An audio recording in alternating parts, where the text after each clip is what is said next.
Hey guys, what's going on? This is HunterStarcraft, and today we're going to be taking a look at a game from the MLG DC tournament that took place over the weekend. Major League Gaming hosted this tournament in Washington.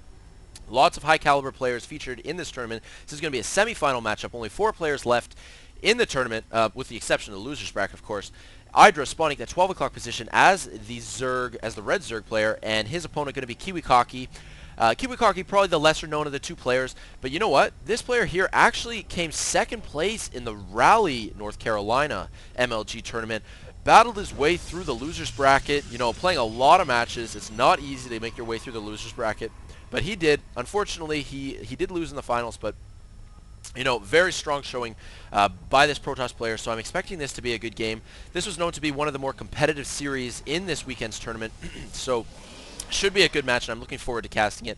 IdrA is going to be, of course, known for his macro play. I've seen a number of his replays from this tournament, and he has been heavily favoring, 15 hatch, 15 pool type builds, and that's absolutely no surprise. He is a macro Zerg player, does not believe in cheese, and certainly, I'd say that he's slightly favored in this matchup, but we're just going to have to wait and see.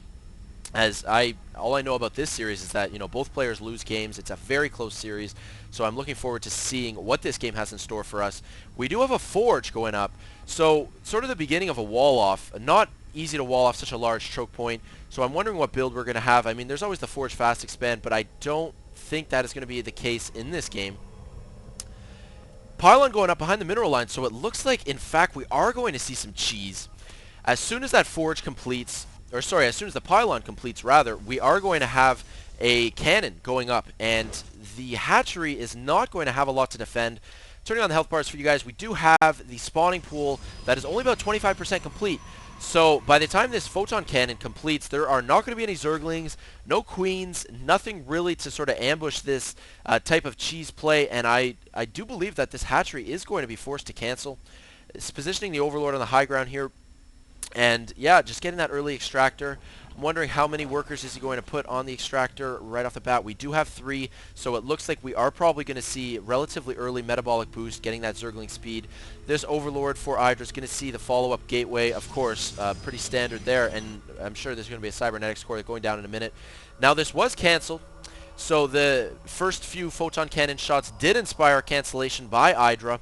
And look at this. I'm very surprised, well, not necessarily surprised, but just intrigued at sort of the stubbornness of a player like IdrA, putting down this new natural. He is now taking what normally is a 3rd base, putting down an additional hatchery there.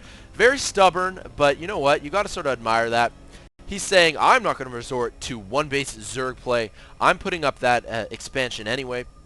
So this photon cannon is sort of just going to hang out for the meantime, as we do have the cybernetics core completing the wall off. Definitely a Zergling type wall off there. Chrono boost going down on the Nexus, going to get some added workers off there.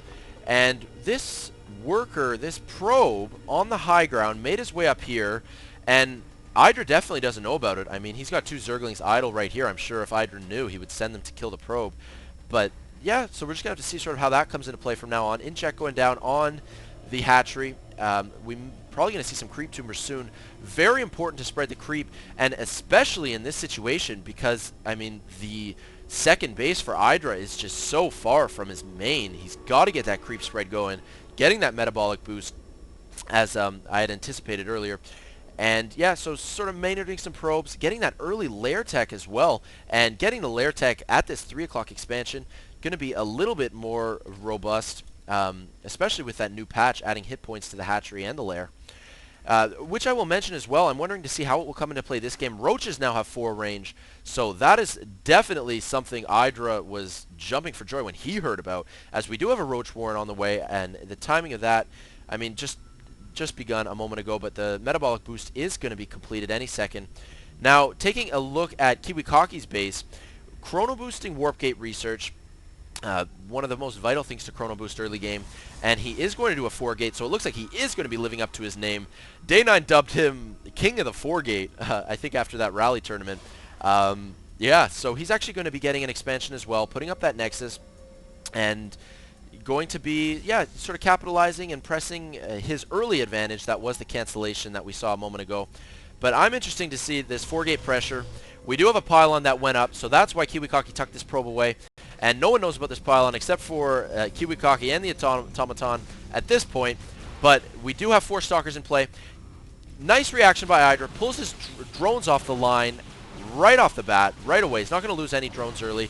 But there is not enough to deal with this at this point. Stalkers backing up to the cliff so that Zerglings can't get a decent surround on him. But you know what? 12 more Zerglings on the way. Speedlings.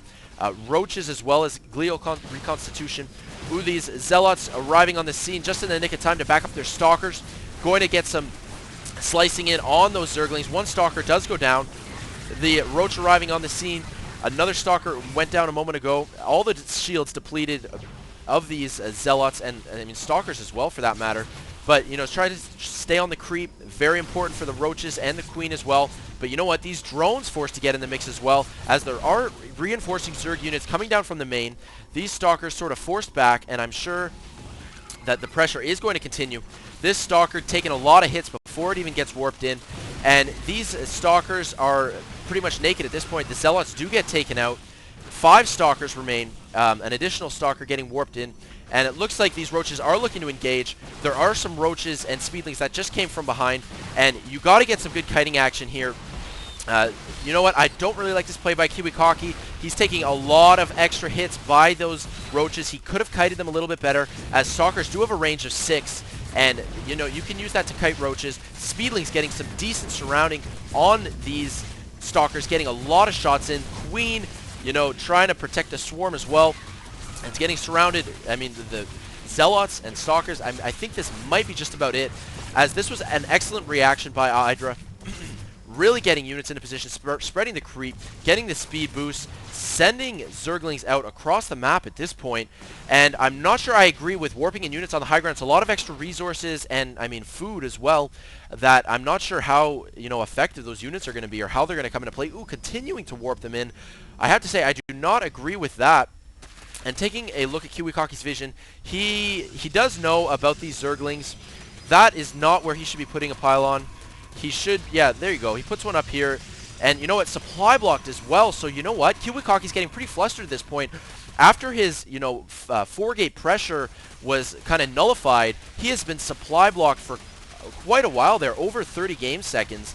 These debris are getting taken out, and only at this point warping in some Stalkers, so it looks like these destructible rocks, very vital for any player who has an expansion at the natural. They are going to get taken out, and these Stalkers aren't going to do nearly enough. All the probes forced off the line because the destructible rocks went down, and they're just sort of blocking off that choke point.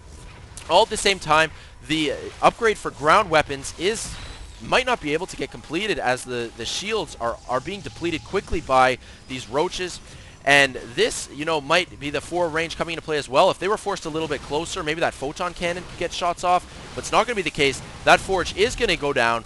This probe trying to secure with a pylon, trying to block off where the destructible rocks were a moment ago. But it doesn't look like that pylon's going to be standing for much longer. Warping in an additional Zealot there, going to get taken out. Lots of probes off the line, not doing mining. This is really not looking good. I do like this response by IdrA. This is some very intense play here. KiWiKaKi trying to hold on, trying to get his Stalkers in a good position, but that warp gate does go down. So now stuck producing off of 3 warp gates, and these Roaches going to have no problem sniping that pylon. 2 more gateways going up.